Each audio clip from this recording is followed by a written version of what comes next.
Plaintiff Catherine Martin is suing her former friend for living expenses and a cell phone. Catherine claims she took the defendant and her son into her home because the defendant was involved in an abusive relationship. Cue the defendant. Defendant Clarissa Walters claims she thought Catherine was trying to help her until she tried to seduce Clarissa's ex-boyfriend. She's countersuing for property that Catherine refuses to return. All right. This is a cause of action by the plaintiff who's suing her former friend for living expenses and a cell phone. And the defendant, Clarissa, is countersuing her former friend for unreturned property. Catherine, state your case. Clarissa and her son, we became friends. I brought her into my home under my wing.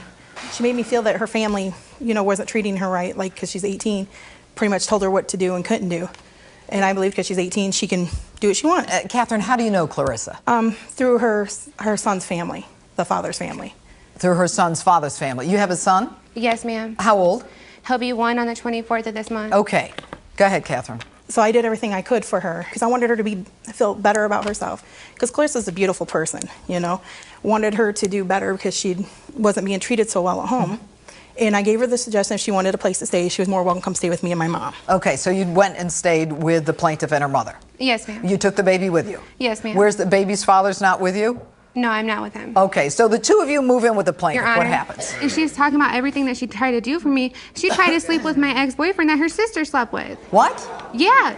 No, that's not. Is that true? No, Did you ever sleep with her ex-boyfriend? No, my sister did. No, your sister did? Her sister did, and then she sat there and was talking to him about, why didn't you get with me? I'm a lot prettier than my sister. I'm this, I'm that. And she did talk to him like that. Not to be mean, I never said no thing. I date black men. I like black men. You date black men. Okay. Her ex-husband is white, so that throws that whole thing out the maybe that's window. when she made the decision. Okay, so you move in. Yes. There's a problem. What's it like, Catherine? What's it like living with her? There was no problem, really. I mean, it was all, I enjoyed being around her. She was like being around a little sister that you actually wanted. That's very nice. What's the problem? When I moved in with her, it was like nice at first, like I thought that she was like really trying to help me and be a friend. But then all of a sudden, she tried to tell me who I could be with, what I should do, what I should think, how I should feel. Is that true? Did you? Okay, the only person I ever told her is her ex is abusive. She said, Your Honor, she has no room to talk about abuse. Her husband divorced her because she abused him. No, my husband didn't divorce me. He had got a girlfriend. No, you're lying. You sat there. You know what, Clarissa, I'm concerned about you. You've got a baby. You're 18 years old. What do you do? He hit me. Did you call the police? No. Why not? Because, honestly, now I know that it's stupid. I should have called the cops. Okay. But now I have a PPO against him. I don't talk to him. Ah, you have a permanent order of protection against him. Did he go to jail? And everything else. He did go to jail for violating the PPO, and he got picked up. How did he violate the Because PPO? He was calling, when I lived with her, he was calling her house. And he was calling your house when she was living? Yeah, he's made threats. Okay, go ahead. But I was worried because I know what it's like to be in an abusive relationship. For one, and if that's me being controlling because someone I love not want to be with somebody that's going to beat her or maybe beat her son again. Like I found a letter in a biog I let her use. It states that she trying to drop his PPO back in June. So you still with your ex? No. So, and I'm not gonna lie, I did think about dropping it, but I am working with a domestic violence counselor right now, and I'm going to classes, and I actually am extending the PPO. All right. Look, it sounds to me like the two of you really do care for each other. That's what I'm hearing here. I care about this girl. How do you feel about her? Your Honor, I found out from her friend that her and her mother are both smacking my son. She's lying. We've never touched that man. I found out from her friend that they were both smacking my son.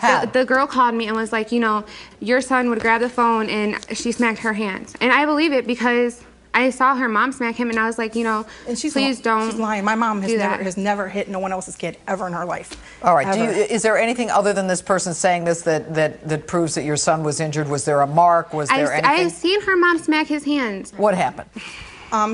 When you were on the phone, he wants to play with the phone. Well, he had threw it while we were at the hospital. And I was in the x-ray room. If I was in the room, I would have told her not to give him the phone. What were you doing in the x-ray room? Because I fell and I thought I broke my nose. She gave him the phone. Is that what happened? Really? No, he was playing with the phone before she went. No. Why is she in the emergency room? She was taking a shower and fell in the tub. Yeah. Okay, go ahead. And I went to the x-ray room, and that's when she gave him the phone because he wasn't crying. I had him in my arms before I went in the x-ray room. She gave him the phone because he was crying because I left. She told you he had a problem. Did you give him the phone? He was playing with the phone before she ever left. He was sitting on the bed playing with it. Whose phone? It's my cell phone. All right. So is the phone broken? Yeah. How? Okay. But like, shouldn't she know better to give a baby this phone? I'm telling you. How old is the baby? He was About 10, a year? No, he was 10 months old when this All right, happened. he's about a year. He's 10 months old. The phone breaks. And what are you suing her for? Living expenses and to replace my cell phone because she kept telling me she had a phone at her grandma's that they would replace it with or she would buy me a new phone. That is Never not did. true. You never agreed to say you would No. get her a phone? No, Your Honor. Okay, all right. I told her, I said, you know, I'm sorry that he broke your phone, but you should not have gave it to me. When you moved in, was there any kind of agreement as to whether or not you would pay for rent? No, like at the time, I did not have a job. I did not have any income at the time. She said she was doing it out of friendship. My witness heard her say that. My grandmother who and are everybody you? heard her say that. Beth. Beth, stand up. Okay, Beth, why are you here? Well, basically, I heard her say that she couldn't have none of her stuff back. I went to get some of my stuff. She did bring some of my stuff, and then I called her numerous times to try to get the rest of my stuff. She's lying on her. And For one, I didn't meet Beth until after she moved into her grandma's house. So, Beth, you're That saying that is you a witnessed lie. a conversation between the two of them? Yes, and what ma'am. was the conversation? Over at her grandmother's, that she couldn't have none of her stuff That back. she can't have her stuff. Good, sit down. Now, did she have stuff at your place? Okay, first, before we were still friends when she moved in with her grandmother's, I took what I could fit in my mom's car to her house. And I paid her she for had gas an for doing elderly that. lady, And you what? a friend of her grandmother's. I paid her gas for bringing my stuff, and I All right, paid that's her. not the issue. Go A ahead. lady friend of her grandmother's brought her over to get rest of the It stuff. wasn't a lady friend of my grandmother's. It was Who my old cares? landlord. It doesn't matter. Sorry. I'm just trying to get to how much of your stuff is at her place. And by the way, why didn't you take it when you moved out? My grandma had a heart attack. I went to stay the night with my grandma to make sure she was okay. We had to end And up. then you never went back. I told her, can you please bring the rest of my stuff because I'm going to stay with my grandma because she's not doing too good. And I did take 'Cause she her really whatever I could fit in the car at that time. Did you I did know take she her. was moving out, Catherine? No, not at the time. It was after did she call moved her. out. But she Okay. called me because she calls me. We used to talk numerous times every day. Do you think you two can be friends again? No, because she No. tried to put my mom in jail. How? No, I did not. I was staying at my grandma's house, and then her mom and her sister come over to my grandma's house. Me and her sister do not get along. Why are you going to send somebody over here that I do not get along with when you know I'm here? My mom had- I knew that I would have a confrontation with the lady, so I called the cops so that I wouldn't get into trouble and that they wouldn't get any trouble, and everything was fine. My mom called the grandmother. So they come to visit. And when they got there, the police were there.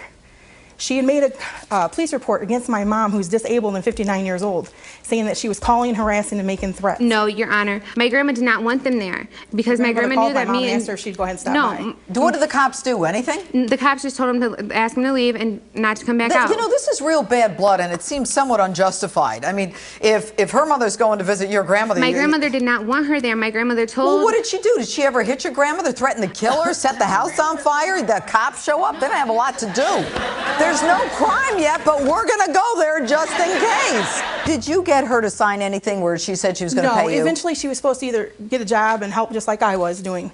You know. Did you agree? She wasn't working. She wasn't looking for a job. No. Well, if she's not working and not looking for a job, that's not your concern. No, It's but her she said, concern. like, I was But you don't have a job either. Who's paying for this place? Her mom. My mom, and I had, with my unemployment, I had to pay my mom back for everything that. All right. At So some it's point, not like- did you anticipate giving her money? These are my exact words. I said, I can't do anything right now. I'll help you as much as I can with the household stuff and stuff.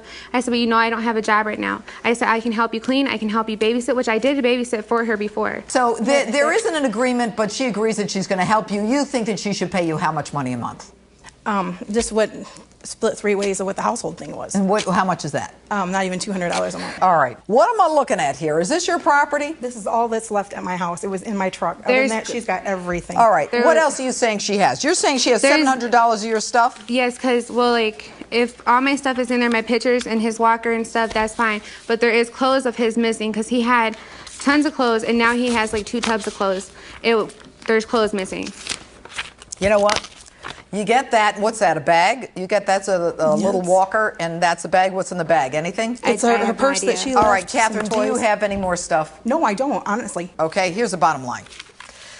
What you've got is the plaintiff suing for living expenses after she brought the defendant in to live with her. The defendant is claiming, I want certain items that I left at the house. The issue is whether or not there was a contract and whether or not the plaintiff is entitled to recover for a damaged phone. At the end of the day, there was no contract. The defendant agreed that she would help out. She's unemployed. She's 18. She's got a baby. She's got an ex who's beating her. She's going back and forth to court with him. And there's no way she's going to be able to contribute living expenses that the plaintiff is suing for. There's no lease. There's no promissory note. There's nothing that indicates that there was an agreement between the two of them that the defendant would pay the plaintiff.